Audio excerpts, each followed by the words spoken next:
누가복음 24장 13절에서 우리 32절 말씀입니다. 누가복음 24장 13절에서 32절 우리 긴 말씀 읽으면서 말씀이 주는 의미가 무엇인지 바라보며 깨닫는 믿음의 시간 되기를 소망하며 우리가 그런 기대를 가지고 이 시간 함께 말씀 보도록 하겠습니다. 그날에 그들 중 둘이 예루살렘에서 25리 되는 엠마오라 하는 마을로 가면서 이 모든 일을 서로 이야기하더라. 그들이 서로 이야기하며 문의할 때에 예수께서 가까이 이르되 그들과 동행하시나 그들의 눈이 가려져서 그인 줄 알아보지 못하거늘 예수께서 이르시되 너희가 길 가면서 서로 주고받고 하는 이야기가 무엇이냐 하시니 두 사람이 슬픈 빛을 띠고 머물러 섰더나 그 한 사람이 물러가라 하다가 대답하여 이르되 당신이 예루살렘에 체결하면서도 요즘 거기서 된 일을 보다만 알지 못하느냐. 이르시되 무슨 일이냐 이르되 나사렛 예수의 일이니 그는 하나님과 모든 백성 앞에서 말과 일에 능하신 선지자 이거늘 이에 제사장들과 바리새인들이 사람들에게 넘겨줘 십자가에 못 박았느니라. 우리는 이 사람이 이스라엘의 속량을 자라고 바라노라. 이뿐 아니라 이 일이 일어난 지 사흘째요. 또한 우리 중에 어떤 여자들이 우리로 놀라게 하였으니 이는 그들이 새벽에 무덤에 갔다가 그의 시체는 보지 못하고 와서 그가 살아나셨다 하는 천사들의 나타나심을 보았다 함이라. 또 우리와 함께 한 사람 중에 저 사람이 무덤에 가 과연 여자들이 말한 바와 같은 걸 보았으나 예수는 보지 못하였느니라.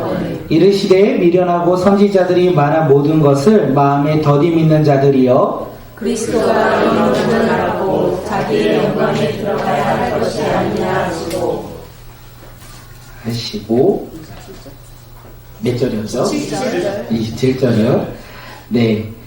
이에 모세와 모든 선지자들의 글로 시작하여 모든 성경에 쓴 바 자기에 관한 것을 자세히 설명하시니라. 그들이 가는 마을에 가까이 가매 예수를 더 알아가는 것 같이 하시니 그들이 강건하여 이르되 우리와 함께 유하시다 때가 저물어가고 날이 이미 기울었나이다 하니 이에 그들과 함께 유하러 들어가시니라. 그들과 함께 음식 잡수실 때에 떡을 가져다 축사하시고 떼어 그들에게 주시니 그들의 눈이 밝아져 그인 줄 알아보더니 예수는 그들에게 보이지 아니하신지라. 그들이 서로 말하되 길에서 우리에게 말씀하시고 우리에게 성경을 풀어주실 때에 우리 속에서 마음이 뜨겁지 아니하더냐 하고. 아멘. 예, 오늘 부활주일에 예배에 나오신 우리 사랑하는 성도님들 모두 환영하고 우리가 사랑하며 우리가 서로를 바라보며 기도하는 믿음의 공동체가 되길 간절히 소망합니다. 하나님이 오늘 우리에게 주신 말씀의 제목은 뜨거운 마음입니다. 함께 제목 읽도록 하겠습니다. 시작. 뜨거운 마음. 뜨거운 마음. 그 뜨거운 마음이 과연 어떤 마음인지 오늘 말씀을 듣고 우리 삶 가운데 뜨거운 마음이 회복되는 놀라운 기적의 예배가 되기를 소망합니다. 그러기 위해서 계속 생각하셔야 돼요. 무엇을 생각하셔야 되냐면 뜨거운 마음이란 무엇일까를 생각하시면서 오늘 함께 말씀 나누도록 하겠습니다. 오늘 우리는 수많은 만남 속에서 살아가고 있습니다. 제 개인적인 삶에서 최고의 만남은 무엇이라 생각하세요? 맞아요. 예수님과의 만남 너무 상투적이었죠. 근데 질문이 부끄러웠어요. 제가 순간. 네, 제 인생의 최고의 만남은 예수님을 만난 것이고요. 그리고 가족을 만난 것도 하나의 큰 행운의 만남이 아닐까 생각합니다. 그리고 제 인생에서 아내를 만난 것 또한 최고의 만남이라 저는 생각합니다. 전해주세요. 고백하시면 좋을 것 같네요. 이렇게 행복하고 기쁜 만남만이 있는 것이 아니라 이와 반대로 제 인생에서는 다시는 만나고 싶지 않은 사람과의 만남도 있었어요. 그런 다양한 만남을 통하여 제가 자녀를 양육할 때 기준이 하나 생겼습니다. 그것이 무엇이냐면 자녀를 양육할 때 중요하게 생각하는 것 그 중에 하나가 무엇이냐면 바로 만남이에요. 그래서 우리 자녀들에게 기도할 때 만남을 위해서 많이 기도합니다. 예성이가 100일 전에 어린이집을 다니기 시작했어요. 어렸을 때 100일이 되기도 전에 어린이집을 다녔습니다. 그때 저희 가정은 예성이가 좋은 시설로 가고 좋은 교육을 받는 것을 기대는 했는데 그 기대보다 앞서 좋은 선생님과의 만남을 기대했어요. 그리고 기도했습니다. 너무나 감사한 것은 그렇게 기도한 결과 저희는 좋은 시설은 아니었지만 좋은 원장님을 만났고 좋은 선생님을 만났어요. 좋은 선생님이 누구셨냐면 오후반 선생님이셔요. 오후반에 오셔서 아이들을 이렇게 늦은 시간까지 남은 아이들을 케어하시는 선생님인데, 나이가 저희 부모님 때 또래의 어르신이었는데, 자기 자녀가 결혼을 하면 예성이 정도의 아이가 자기의 손자라는 생각을 하시면서 손자 보듯이 항상 이뻐해 주셨어요. 그래서 예성이가 무엇을 하든지 선생님이 항상 돌봐주시고 예성이가 어린이집에서 많은 사랑을 받았다는 생각이 들었습니다. 그렇게 저희 마음 가운데 무엇이 있었던지 아십니까? 걱정이 없었어요. 어린이집에 보내는데 근심과 걱정 없이 감사함으로 보낼 수 있었습니다. 그러면서 예성이가 크고 초등학교 때가 되었을 때 어떤 학원을 보낼까? 어떤 교육을 시켜야 할까? 우리 다 같이 그런 고민을 하잖아요. 저희도 그런 고민을 할 때 그보다 앞서 조금은 좋은 선생님을 만나고 좋은 친구들을 만나면 좋겠다 하는 마음으로 기도했습니다. 이렇게 생각하면서 저에게 좋은 만남이란 기쁨과 감사를 고백하는 뜨거운 마음이 일어나는 일, 그 일이 바로 좋은 만남이라 생각되어졌습니다. 유명한 대로 좋지 않는 만남은 근심과 좌절로 말미암아 내 마음 가운데 어려움이 있는 차가운 식은 마음을 가지게 하는 것이 바로 좋지 않는 만남이라고 생각되어졌어요. 좋은 만남과 좋지 않은 만남, 이 두 가지가 항상 있다라는 거예요. 이 말씀을 준비하면서 한번 질문하면 근심 걱정이 되겠다라고 생각이 들었는데, 저와의 만남이 좋은 만남이십니까? 아니면 좋지 않는 만남이십니까? 웃으세요. 감사해요. 네, 저희의 만남이 좋은 만남이 되길 간절히 소망합니다. 그래서 우리가 만날 때마다 우리가 감사와 기쁨을 함께 고백하는 믿음의 공동체가 되길 소망합니다. 좋은 만남의 결과는 무엇이라고요? 감사와 기쁨을 고백함으로 말미암아 우리의 마음이 뜨겁게 변화된다는 거예요. 만남을 통하여 기대함이 있고 소망이 있고, 그리고 만남을 통하여 행복이 있는 그 만남이 바로 뜨거운 마음을 가진 좋은 만남이라는 생각이 들었습니다. 그렇게 우리가 그런 귀한 만남을 가지고 살아가는 믿음의 자녀들이 되길 소망합니다. 앞을 바라보시면서 저에게 이렇게 인사해 줬으면 좋겠어요. 화면 한번 넘겨주시면, 당신과의 만남은 좋은 만남입니다. 함께 인사하겠습니다. 시작. 아니요, 저를 향해 말하니까요. 왜 옆 사람을 바라보면서 인사를 하는지 모르겠네. 우리 옆 사람을 바라보면서 한번 인사하겠습니다. 당신과의 만남은 좋은 만남입니다. 네, 여기에 기쁨과 행복으로 말미암아 우리의 마음이 뜨거운 마음, 열정이 회복되는 만남, 그 만남이 좋은 만남이라는 거예요. 그런데 아시겠지만 사실 사람과의 만남도 중요하지만 그거보다 앞서 가장 중요한 만남은 바로 부활하신 예수님과의 만남이 생각되어집니다. 부활하신 예수님과의 만남은요, 이 세상 최고의 만남이라는 거예요.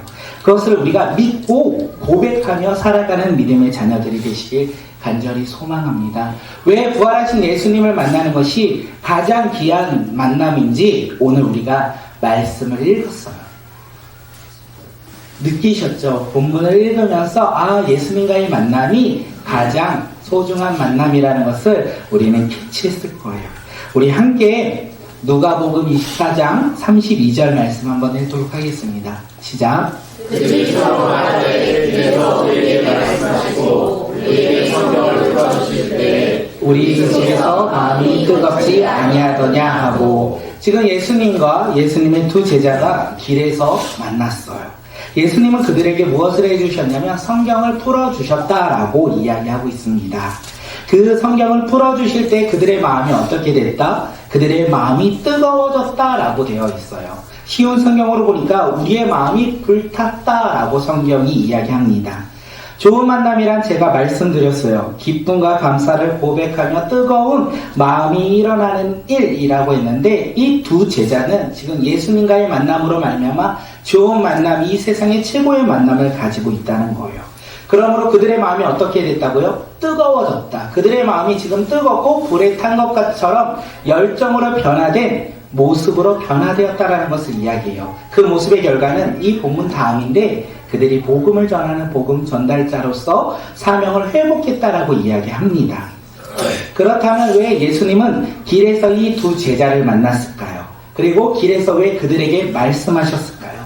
우리 누가복음 24장 13절 말씀 한번 읽도록 하겠습니다. 시작. 그날에 그들 중 둘이 예루살렘에서 25리 되는 엠마오라는 마을로 가면서 예수님의 두 제자는 예루살렘에서 25리 약 11km 정도 떨어진 엠마오라는 마을로 내려가고 있었다라고 성경은 이야기합니다.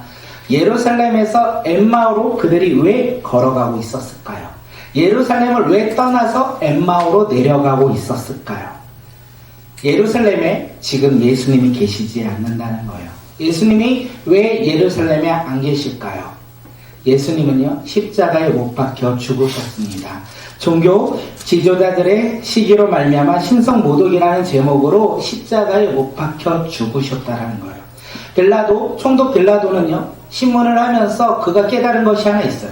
무엇입니까? 예수님은 죄가 없고 종교 지도자의 시기로 말미암아 예수님이 지금 고발당하였고 지금 무리들의 선동으로 말미암아 이 총독 빌라도는 어떻게 결론을 합니까? 죄가 없는 예수님을 바라보면서 십자가에 못 박히라는 사형을 선고한 사람이 바로 빌라도 아닙니까? 그러므로 말미암아 지금 예루살렘에는 예수님이 안 계시다는 거예요. 예, 여기까지 우리가 부활절 주일에 계속 이야기했어요. 예. 그런데 이 죽음은 우리가 고백을 하죠. 무엇을 고백하냐면 창세전부터 하나님께서 계획하신 구원의 사건이라는 것. 하나님께서 창세전부터 예비하신 구원의 사건을 예수님의 순종으로 이루셨다라는 것을 우리가 이야기해요. 그렇기 때문에 예수님이 지금 안 계시고 십자가에 못 박혀 죽으신 것이 죄인인 우리를 구원하기 위한 하나님의 놀라운 구원의 사랑이었다는 것을 우리는 고백합니다. 그런데 이 사실을 이 두 제자들에게 있어서 의미 있는 이야기였을까요? 우리에게는 의미 있는 구원의 사건의 이야기지만 지금 당시에 이 두 제자들에게 있어서 예수님이 십자가에 못 박힌 사건은 결코 의미 있는 일이 아니라는 것을 이야기합니다. 왜냐하면 그들이 예루살렘에서 엠마오로 가는 이유가 거기에 있기 때문에 그래요. 지금 예루살렘에는 누가 있냐면 종교 지도자들이 있었어요. 만약에 제자들이 그들을 만난다면 어떻게 핍박을 받을지 박해를 받을지 어떤 고난을 받을지 몰랐기에 그들은 두려움 가운데 있었던 거예요. 그래서 예루살렘이라는 위험한 지역에 있는 것이 아니라 이제는 안전한 엠마오로 우리가 떠나야 한다라고 해서 그들이 엠마오로 내려가고 있다는 거예요. 이 걸음을 우리가 생각했을 때 그들의 발걸음은 어떻겠습니까? 내가 3년 동안 믿고 따랐던 예수님이 지금 십자가에 못 박혀 죽으셨어요. 그리고 나는 그 종교 지도자들을 만나면 어떠한 고난을 받을지 핍박을 받을지 모르는 두려움 가운데 놓여 있어요. 그리고 그들은 급히 엠마오로 가고 있다는 거예요. 그들의 발걸음은요, 기쁨과 행복이 아니라 무겁고 슬픔이 가득하며 두려운 발걸음이었다는 것을 우리는 알 수 있습니다. 또한 그들이 고백합니다. 우리 누가복음 24장 17절 하반절 우리 말씀 읽겠습니다. 시작. 두 사람이 슬픈 빛을 띠고 머물러 서더라. 네, 그 두 사람이 슬픈 빛을 띠고 있다는 거예요. 예루살렘에서 엠마오로 이 걸어가는 그 발걸음 가운데 그들은 두렵고 슬픔이 가득한 걸음을 걷고 있었다는 것을 알 수 있어요. 그런데 여기에서 3년 전으로 돌아가 봅니다. 엠마오에서 예루살렘으로 올라왔겠죠. 예루살렘에서 엠마오로 내려가는 것처럼. 그들이 3년 전에 엠마오를 떠나서 예루살렘으로 올라가는 그 걸음은 어땠을까요? 네, 슬픔과 두려움이 아니라 오히려 기쁨과 행복한 모습으로 그들은 예수님을 따라 이 예루살렘으로 향했을 것입니다. 왜냐하면 예수님을 만남으로 말미암아 이 예수님이 구원자인 것을, 메시아라는 것을 그들이 알았을 거예요. 그래서 그들은 자신의 모든 것을 버리고 하나님의 나라의 기대와 소망을 품고 예루살렘으로 향했다는 것을 우리는 알 수 있기 때문에 그렇습니다. 그렇게 3년 전에 기쁨과 행복으로 떠난 그 발걸음이 3년이 지난 후에 어떤 발걸음으로 변화되었다고요? 슬픔과 두려움이 가득한 자신의 생명이 어떻게 될지 모르는 두려움 가운데 그들이 놓여 있었고 그 두려움 가운데 엠마오로 그들이 한 걸음 한 걸음 내딛고 있었다는 것을 이야기합니다. 우리가 여기에서 첫 번째로 나눠볼 수 있는 것은 우리 예수님의 제자들 그리고 우리의 삶 가운데 두 가지의 삶이 있다라는 거예요. 행복한 삶과 불행한 삶이 함께 공존한다는 것을 우리는 알 수 있습니다. 행복한 삶은 어떤 삶입니까? 이 두 제자들에게 있어서 행복한 삶은 어떤 삶이었습니까? 지금의 삶이 아니라 3년 전의 삶이라는 거예요. 예수님을 만났고 믿음으로 자신의 모든 것을 버리며 예수님을 따라갔던 그 삶이 그들에게는 행복이었고 기쁨이었고 소망이었다는 거. 그들은 하느님 나라의 소망을 품고 살아가는 삶이 행복이었다는 것을 고백할 거예요. 그런데 3년이 지났습니다. 3년이 지나고 예수님과 함께하지 못할 때 그들의 삶은 어떤 삶으로 변화됩니까? 불행한 삶으로 변화되었다는 거예요. 근심과 두려움만 가득한 슬픔이 가득한 삶으로 변화되었다는 것을 우리에게 이야기합니다. 오늘 이 말씀이 우리에게 주는 적용점이 무엇입니까? 우리 삶 가운데 예수님과 함께한다면 우리는 행복한 삶을 살아갈 것입니다. 비록 가진 것이 없을지라도 우리는 하늘나라의 소망을 품고 살아가기 때문에 우리는 행복한 사람으로 살아갈 것입니다. 그런데 만약 우리가 오늘을 살아갈 때 예수님과 동행하지 않는다면 어제의 삶에서 예수님과 동행이 아니라 오늘 지금 나의 삶 가운데 예수님과 동행하지 않는다면 우리는 불행한 삶을 살 것이에요. 비록 세상에 많은 것을 가질지라도 우리는 근심하고 걱정하며 두려워하며 만족하지 못하며 이 세상 속에서 이 세상의 기준으로 허우적거리며 살아갈 것이기 때문에 그렇습니다. 오늘 우리는 이 두 가지의 삶을 살아갈 수 있어요. 행복한 삶, 불행한 삶. 어떤 삶을 살길 원하십니까? 우리는 결단해야 한다는 거예요. 우리는 어떤 삶을 살길 원하십니까? 세상의 기준과 만족으로 우리가 기뻐하며 살아가는 삶, 그 삶을 살아가시겠습니까? 아니면 예수님과 함께하는 삶, 하늘나라의 소망을 가지고 살아가는 그 삶을 우리는 소망하시겠습니까? 오늘 우리 삶 속에서 예수 그리스도를 믿음으로 말미암아 하늘의 나라를 바라보며 소망을 품고 살아가는 행복한 삶을 살아가는 믿음의 자녀들이 되시길 간절히 소망합니다. 이 시간 옆 사람을 바라보며 당신의 삶은 행복한 삶입니다. 고백하겠습니다. 시작. 당신의 삶은 행복한 삶입니다. 당신의 삶은 행복한 삶입니다. 여기에서 행복은 누가 주는 것? 예수님이 주는 것. 세상에 잘된 소망, 성공, 가치, 기준 아니라 하나님 나라에 우리를 향한 뜻을 발견하고 살아가는 삶이 행복한 삶이고 우리 다음 세대가 그런 믿음으로 살아가는 믿음의 자녀들이 되길 소망합니다. 예수님의 제자들이 3년이라는 시간 동안 예수님과 함께 했어요. 그리고 그들이 예수님이 죽으심으로 말미암아 지금 예루살렘에서 엠마오로 가는 길 가운데 예수님을 만났어요.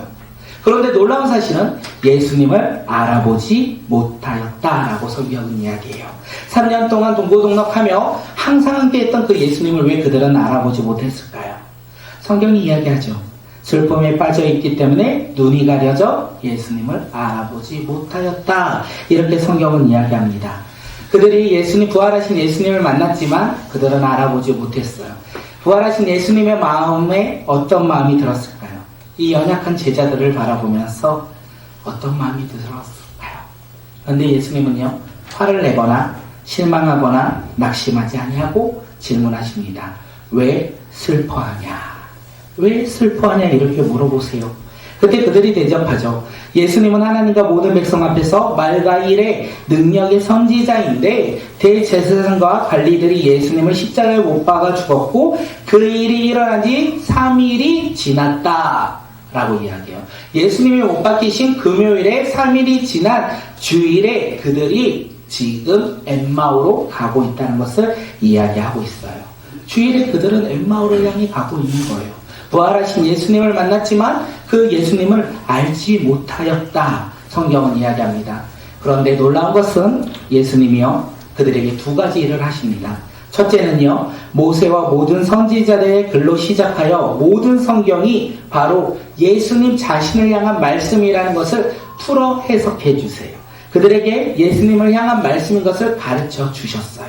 두 번째요, 제자들과 함께 식사하며 그들에게 떡을 들어서 축사하시고 떼어 그들에게 주셨다는 거예요. 다시 말해서 부활하신 예수님은 제자들을 만나고 두 가지를 했어요. 말씀을 깨닫게 해주셨고요. 그리고 또 무엇이죠? 성찬에 함께 하셨다는 것을 우리가 알 수 있습니다. 예수님의 말씀을 깨닫게 해주시고 성찬을 통하여 어떤 일이 일어나는지 아십니까? 누가복음 24장 31절 우리 상반절 함께 말씀 읽겠습니다. 시작. 그들의 눈이 밝아져 그린 줄 알아보더니 세 번째 성공으로도 한번 읽게요. 시작. 그제서야 그들의 눈이 열려서 예수를 알아보았다.